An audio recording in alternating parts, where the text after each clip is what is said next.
Good evening, everybody, and welcome to Fireside Chat with Lyndon LaRouche for Thursday, June 17th. We're going to get right into our events for this evening.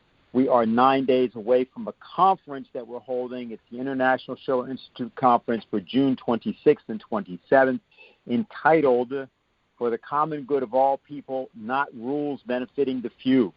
We will be discussing the particular panels, etc. There are 2 panels each day, and we'll be starting at 9 o'clock in the morning on Saturday, June 26th. The first of those panels, which is called Whom the Gods Would Destroy, War with Russia and China is Worse Than Mad, happens to be appropriately referenced with respect to what we're going to discuss tonight. People are probably aware of the occurrence of the Putin-Biden summit. It would be very hard for you to be aware of exactly what actually occurred and what it means, given the character of what passes as media coverage. So to get right to that and to discuss that, I want to have Dennis Small of Executive Intelligence Review and working with our intelligence staff today in particular, just go right into it because there's a lot there and there may be many questions.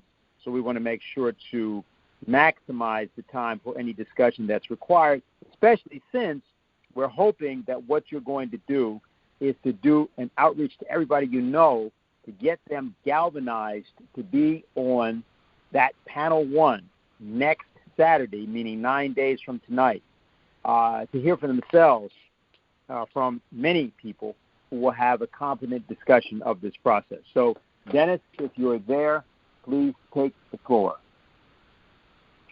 I am here, and I will do the necessary sound check to make sure that I'm coming through. Yes, it's very clear. Okay, very good. Well, only the unexpected is actually interesting. And if you look at the Biden trip to Europe, that is the case in spades. Because the most interesting thing, in fact, really the only interesting thing at all about the trip, is what was relatively unexpected. And that is that off the Biden-Putin summit, what happened was they issued a joint communique. It was unexpected that they were going to issue a communique at all, for starters. And the content of it also came as a surprise to many. And I'm going to read it to you because it's probably not available to most people other than through Executive Intelligence Review and the LaRouche organization's activities. It's a very short statement. It's called U.S.-Russia Presidential Joint Statement on Strategic Stability, dated June 16, 2021. It says, we, President of the United States of America, Joseph R. Biden, and President of the Russian Federation, Vladimir Putin, note the United States and Russia have demonstrated that even in periods of tension, they are able to make progress on our shared goals of ensuring predictability in the strategic sphere, reducing the risk of armed conflicts, and the threat of nuclear war.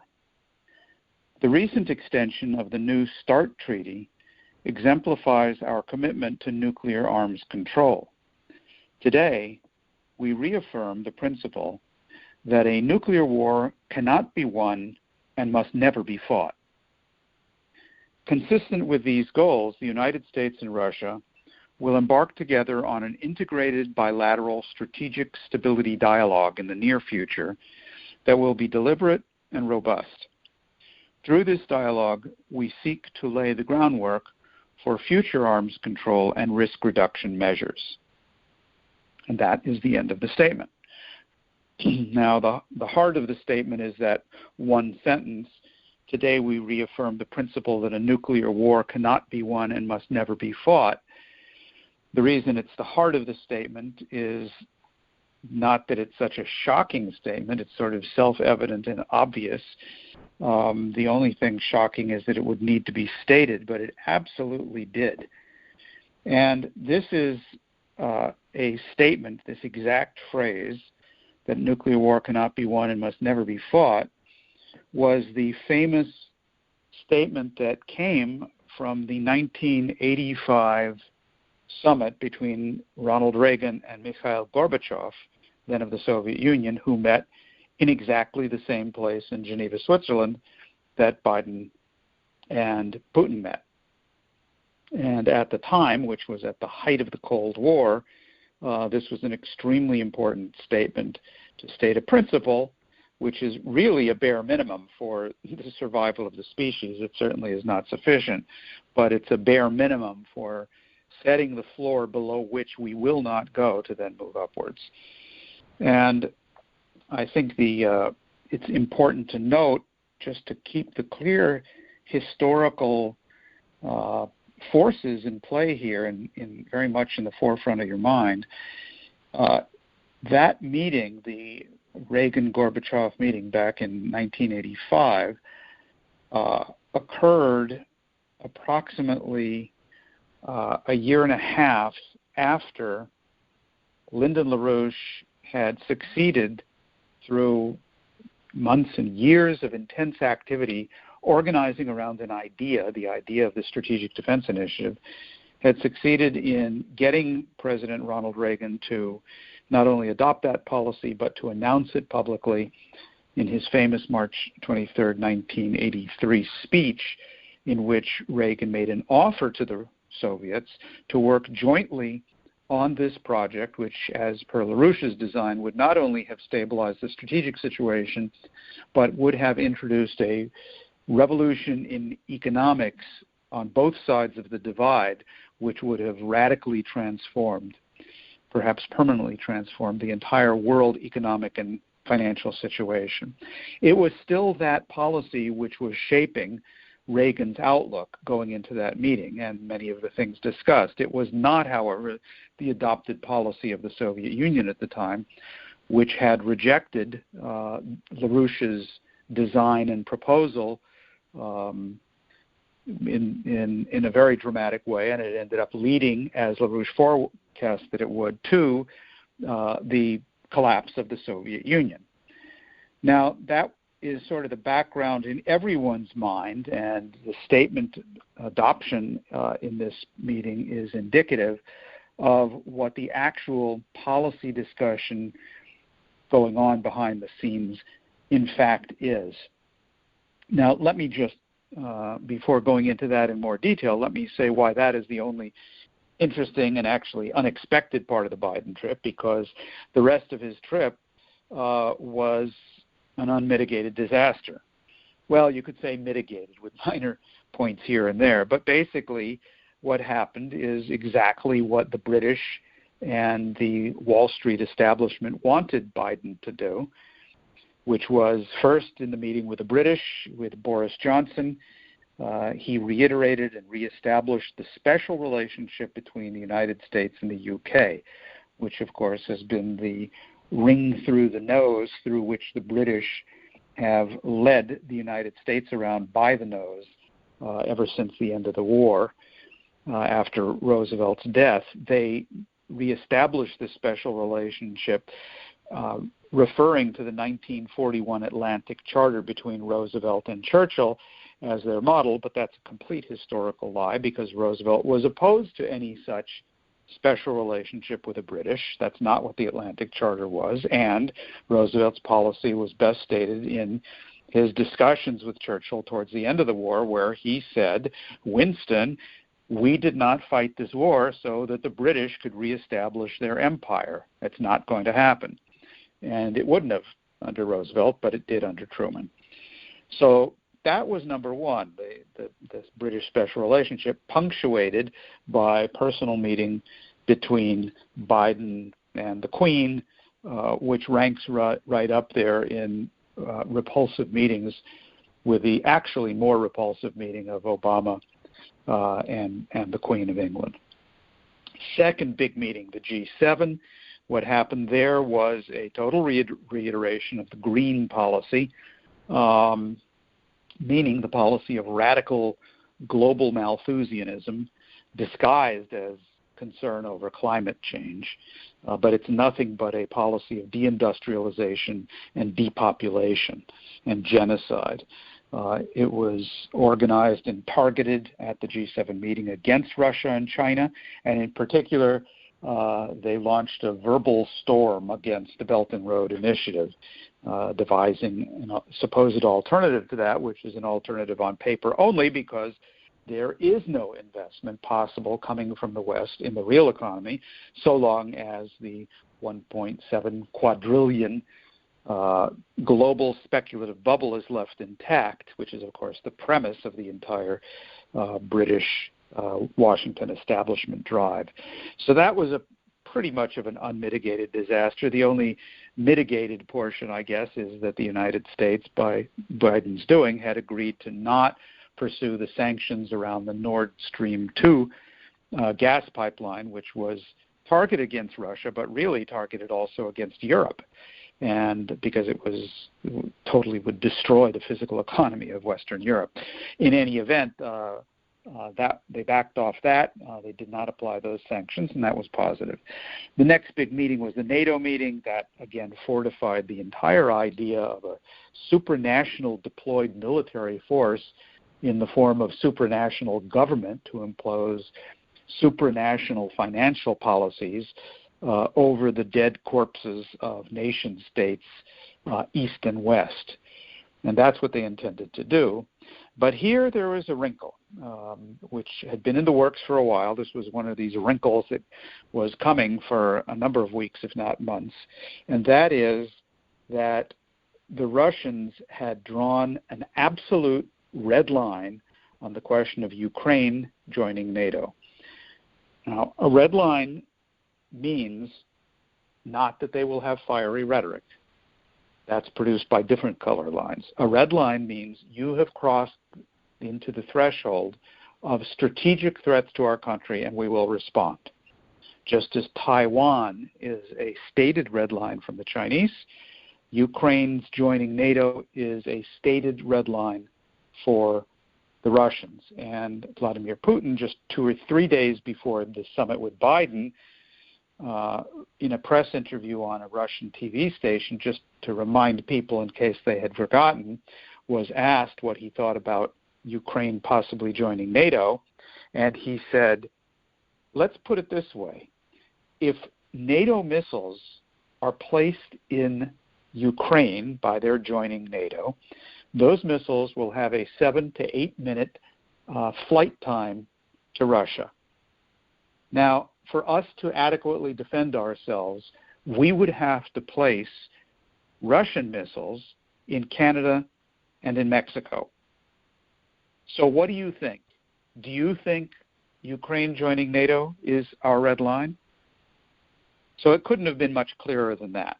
And the interesting thing that happened is that first Biden, contrary to what President Zelensky of Ukraine had been stating, which is that beating his breast, we're about to join NATO. They're going to invite us in. We're going to join NATO. Biden said, no, you have too much corruption going on in your country, and you got to deal with that first. Now, after you stop laughing hysterically about this, you can see the strategic point. I mean, this is really pretty funny because the Biden family, top to bottom, is as corrupt gets vis-a-vis Ukraine. I mean, if anyone knows about Ukrainian corruption and is in large measure the author of it, it is, in fact, Biden. And yet he very usefully said, sorry, you can't join NATO. And then that same point was made a couple of days later by the head of NATO, Jens Stoltenberg, who said the same thing. Sorry, too much corruption. We'll think of it, but you got to deal with your corruption problem.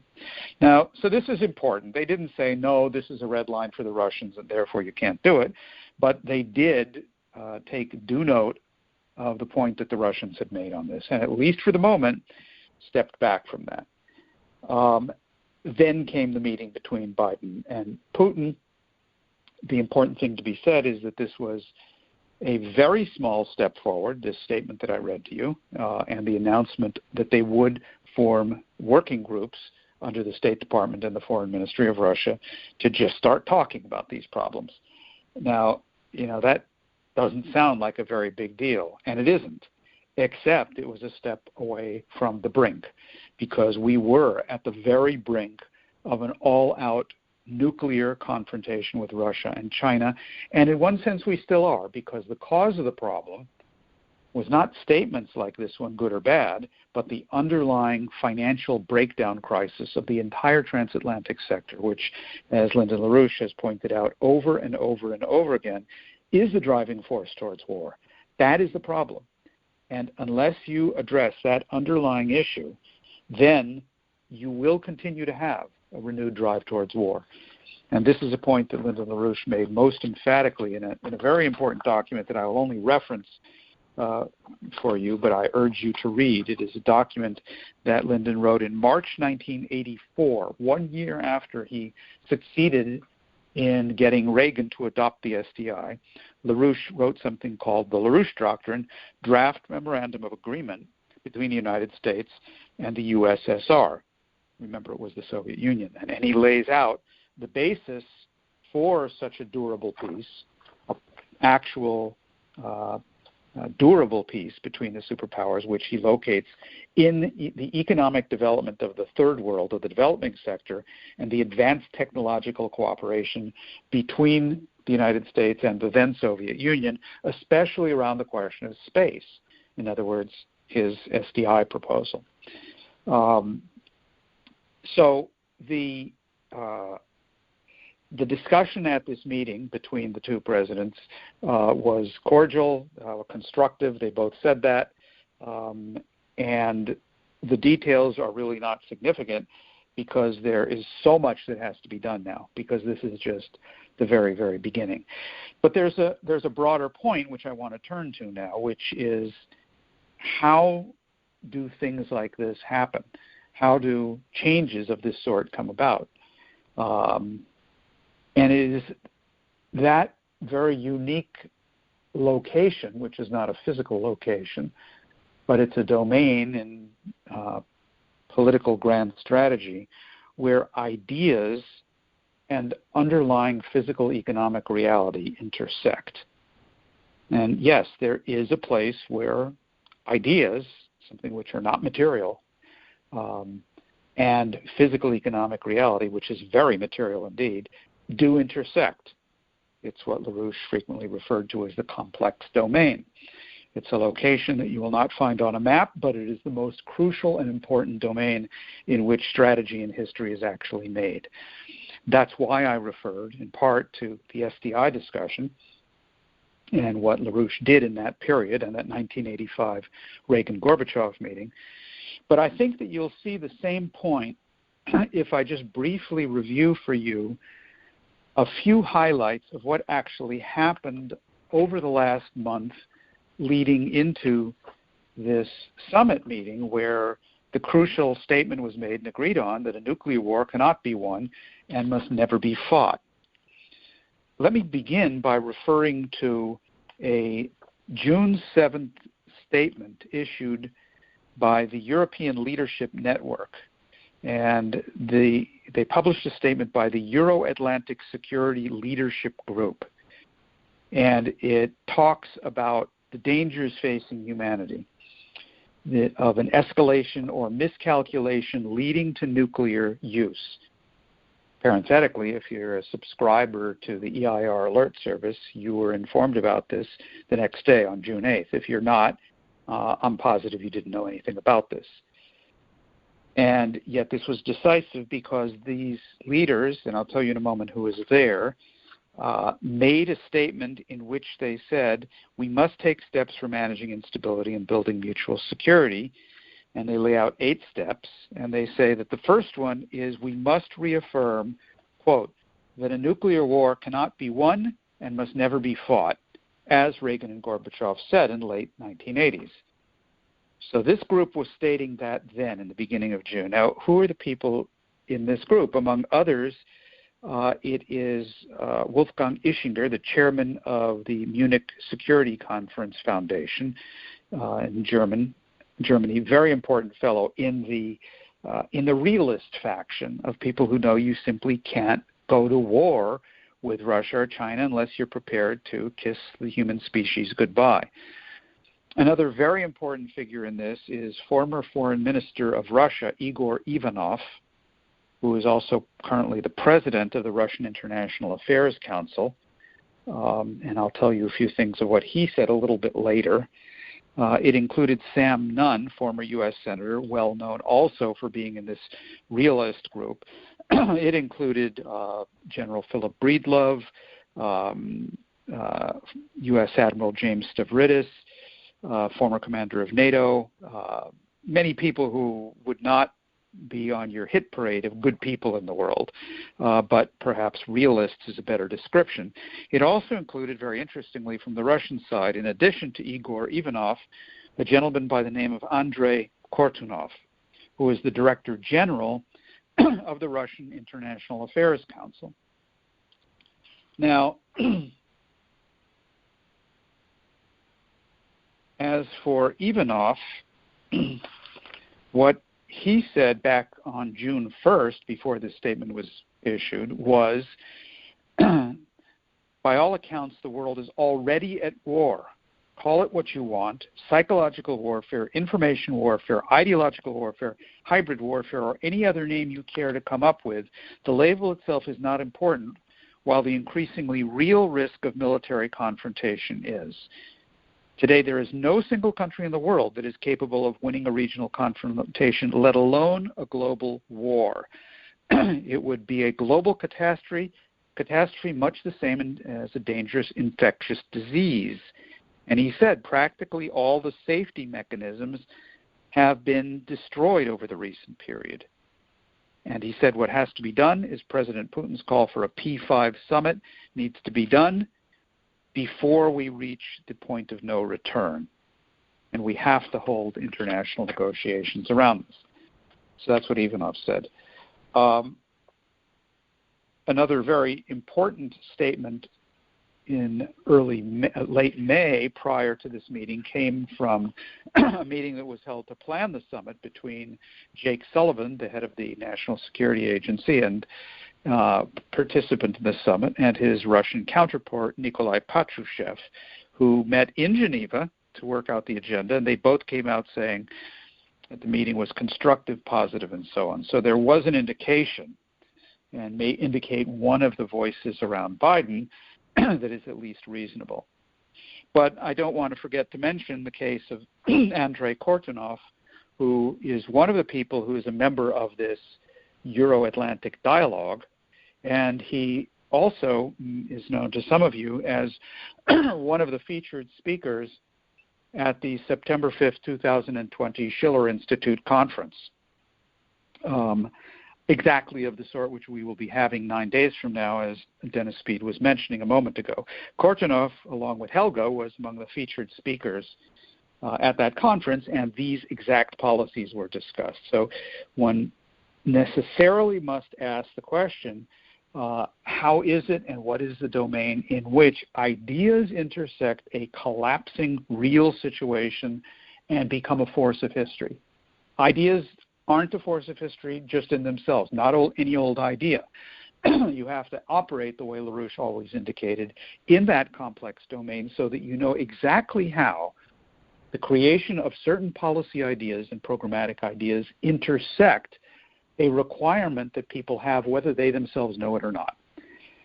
And that major requirement is the fact that the global economic system, the global financial system, is in an advanced state of meltdown, and there are people inside the United States and in the West in general who know that that has to be dealt with, or we are facing an unstoppable drive for war.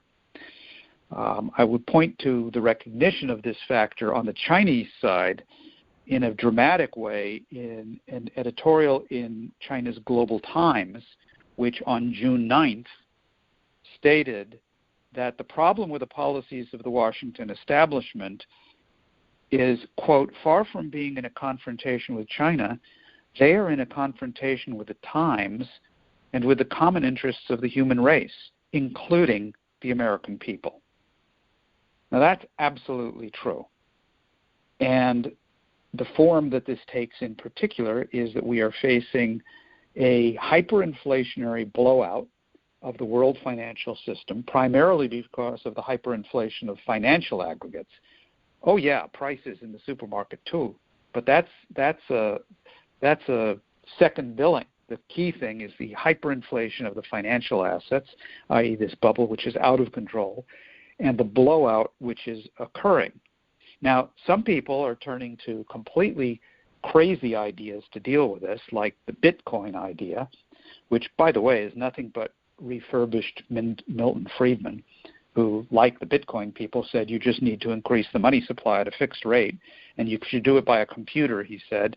You have to have a fixed something called the K% rule. You just increase the money supply, don't do anything else, and all problems get solved. That's exactly Bitcoin, except that Bitcoin isn't done by central banks.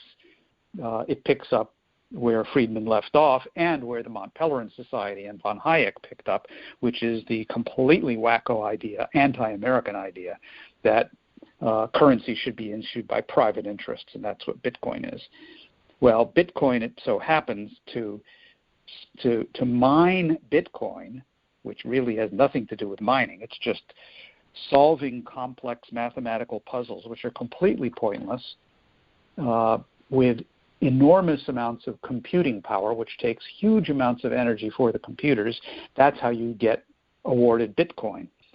And it just so happens that the total amount of electricity used by the Bitcoin mining industry is 0.5% of the entire world consumption of electricity. It's more than the consumption of the nation of the Philippines.